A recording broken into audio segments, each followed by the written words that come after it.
Bonsoir. Alors aujourd'hui je vais vous parler du contrôle technique moto. Pourquoi je vous parle du contrôle technique moto? Alors j'ai une moto, j'ai fait une présentation, c'est une Vestrom 650 de 2007 et je viens de passer le contrôle technique avec. Et je vais vous donner un peu mon retour vu que c'est un sujet assez clivant étant donné qu'il vient d'être mis en place. Ça fait pas mal d'années que l'État voulait l'instaurer, mais qu'il y avait beaucoup de résistance. Et là, finalement, c'est passé à notre grand regret.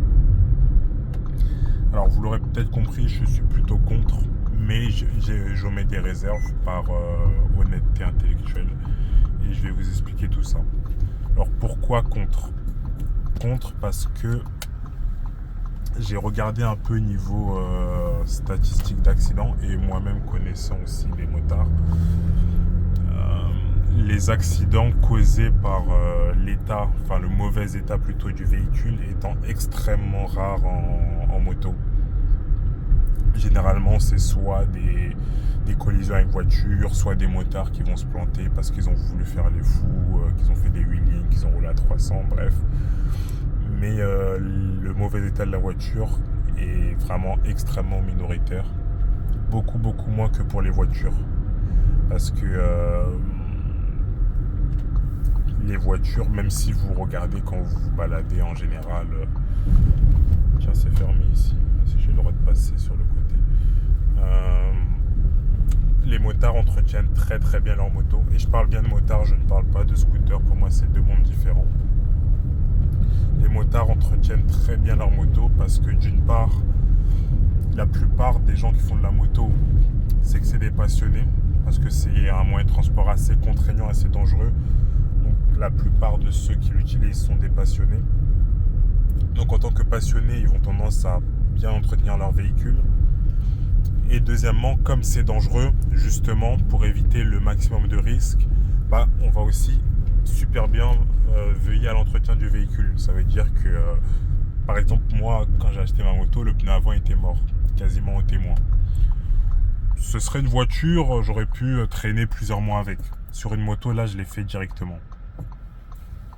Pourquoi? Parce que sur une moto, on a déjà beaucoup moins de surface de contact avec le sol et on n'a pas de carrosserie. Donc si on se plante, on peut prendre très cher.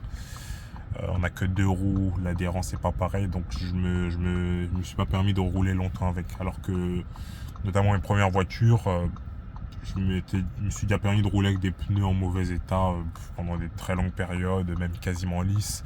Voilà, c'est une voiture, ça glisse, on peut rattraper plus ou moins. Après, je dis pas que je suis un pilote, mais voilà quoi, quand on connaît un peu la conduite, mais sur une moto, c'est un monde différent. Pareil, voilà, le kit-chain, tous les organes de sécurité. Si tu vois que tu as de l'huile qui fuit de ta fourche, que les gens se pissent sur un fer, la plupart des motards ne vont pas attendre de tomber en panne ou d'avoir un accident, ils vont faire les réparations tout de suite. Donc ça, c'est le premier point. Très peu de motos sont négligées. Et je disais moto parce que les scooters, c'est différent. Je vois beaucoup, notamment des Struy de 125 et beaucoup qui sont en piteux état. Énormément d'épaves roulantes, même les 50. Mais on va dire, comme on parle de véhicules à permis, je veux parler des 125.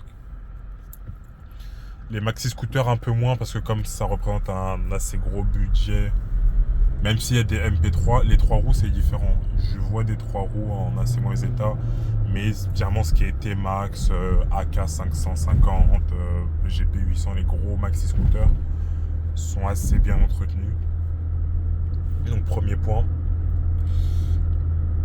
Et deuxième point aussi, c'est que la moto, t'as beaucoup moins de chances d'avoir un vice caché que sur une voiture parce que t'as pas de carrosserie. Donc on va dire dès qu'il y a une défense technique, ça se voit assez facilement.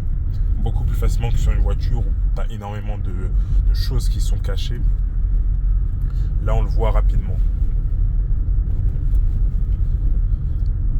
Deuxième point. Donc ça, c'est les deux gros points sur lesquels je suis contre. Et je peux rajouter un troisième aussi, c'est le prix du contrôle technique. Je trouve qu'il est excessif par rapport au point de contrôle. Sachant que j'ai payé 65 € pour ma moto dans le 59, donc le nord de la France. Sachant que 65 € le contrôle technique pour une voiture et, si je ne me trompe pas, 80 € entre 80 et 85 euros. Pour moi, ça aurait dû être moitié prix. T'as 2 euros au lieu de 4, au lieu de payer 80 euros, tu aurais dû payer 40 euros. Et même 40 euros, je trouve ça un peu cher. Mais 65 euros, parce qu'ils n'utilisent quasiment aucune machine. Ils n'utilisent pas les bancs à rouleau, par exemple, pour contrôler le freinage de la moto. Ils ne contrôlent pas le freinage. Ils n'utilisent pas les sortes de... comment on appelle ça? Vous savez, il y a un appareil où ils alignent la voiture, ils allument les feux pour voir si les faisceaux est bien aligné. Ça, ils ne contrôlent pas les feux. Ils ne contrôlent pas le parallélisme. Bon, c'est une moto, mais le châssis peut être déformé.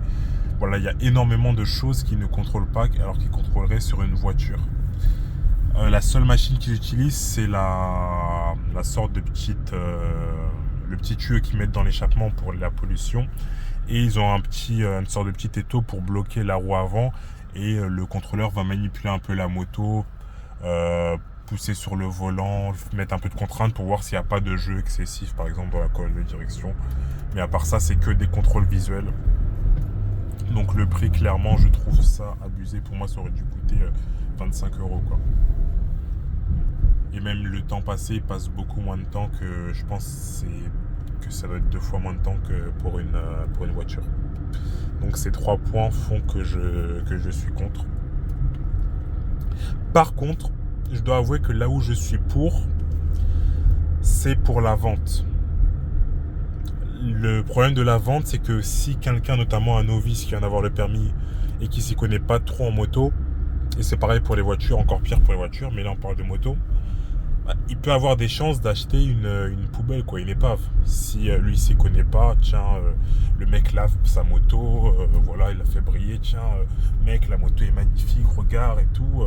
Le mec se fait entuber, puis à force de rouler, il découvre, tiens, mais il y a beaucoup d'eau dans la direction, les freins font un bruit bizarre, bref, plein de problèmes. Donc là, à la limite, je suis d'accord. Ça peut être obligatoire. Mais je pense à partir d'un certain âge, je pense à partir de peut-être 10 ans, voire 15 ans, ils auraient pu le mettre obligatoire pour la vente des motos. Mais pendant la possession, moi je connais aucun motard qui néglige l'entretien de sa moto. Et bon, je vais pas me répéter. Donc c'est quand même le seul point où je suis plus ou moins d'accord, c'est pour la vente. C'est vrai que pour connaître l'état de la moto, même si honnêtement, les contrôles qu'ils font servent pas à grand chose. Par exemple, il y a un moment, il contrôle, comme je vous ai dit, le jeu dans la direction. Donc, il met la roue avant dans un étau, il fait des mouvements avec le guidon et tout. Moi, par exemple, il a trouvé RAS. J'ai fait la révision de ma moto chez Daffy. Et ils ont vu qu'il commence à avoir un léger jeu dans les roulements de direction. Donc, ils m'ont dit que ça serait bien, là, la moto à 86 000 km, vers 5 000 km, de changer les roulements de direction. Au contrôle technique, il ne l'a pas vu parce que c'est pas en bougeant à la main forcément que tu vas voir ça. Les feux aussi. Imaginons que mon faisceau éclaire beaucoup trop bas. RAS. Voilà quoi. C'est quasiment que des contrôles visuels à part la pollution. Donc moi je trouve ça nul quoi.